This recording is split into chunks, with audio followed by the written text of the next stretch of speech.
How is this linked to mortality though? What is it about my VO2 max that ends up, putting me in a grave? Yeah. So here's what happens.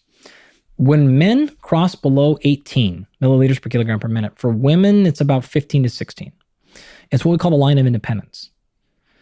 And what that means is basic tasks of everyday living represent so much oxygen utilization that you can't do anything. As an example, if your VO2 max is 15, things like getting dressed in the morning are about 12. Okay. Getting up from the toilet, 12 or 13.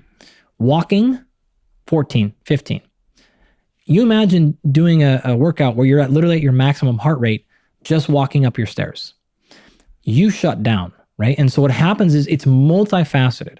Number one, cardiovascular, your heart is just no longer fit, right? The amount of blood pressure and the amount of stress your heart is under all day, just surviving, is enormous. So what do you think happens to your HRV?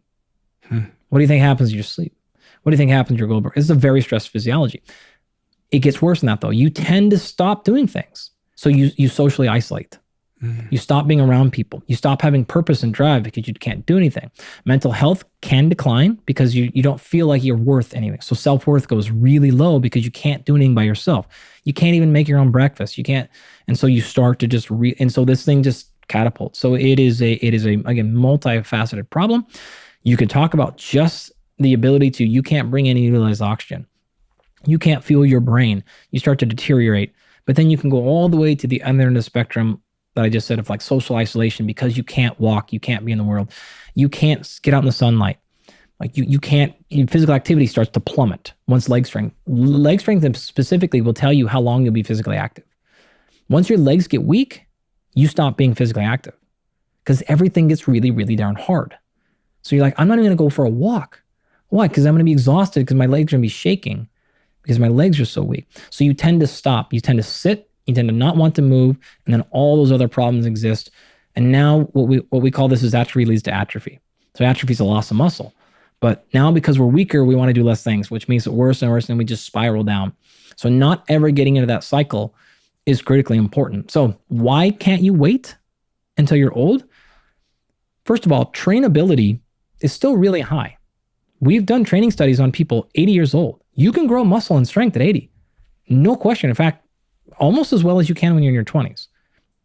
But if you're starting at a VO2 max of 35 when you're 40 years old, how long until you cross below 20?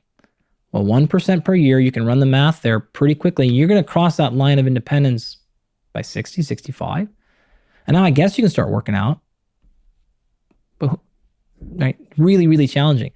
Alternatively, you drive it as high as possible now. So when you see that decline over time, your buffer is much higher. Last point I'll make, I'm sure you got 100 questions there. If you run that gamble and you get to 50 and you have any little thing go wrong, you got to have a hip replacement. You got to have something going on. And now you're bedridden for 6 weeks. Boom, you just fall off the cliff.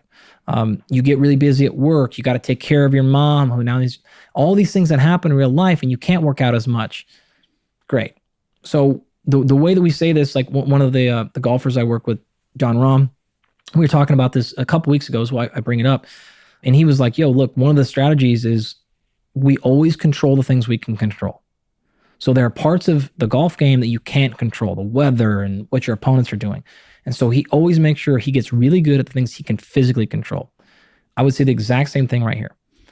If you have the time right now, and there's never a good time, but you can control it, you can work out, you have the ability, then you want to put that as high as possible, because when things then come out of your control and you get hurt or work, or all the gyms in the world shut down, like, all these things that can happen, then you've got some buffer. But if you got no buffer, you're running a pretty high risk, and you're running a risk of losing your health, which means you're not going to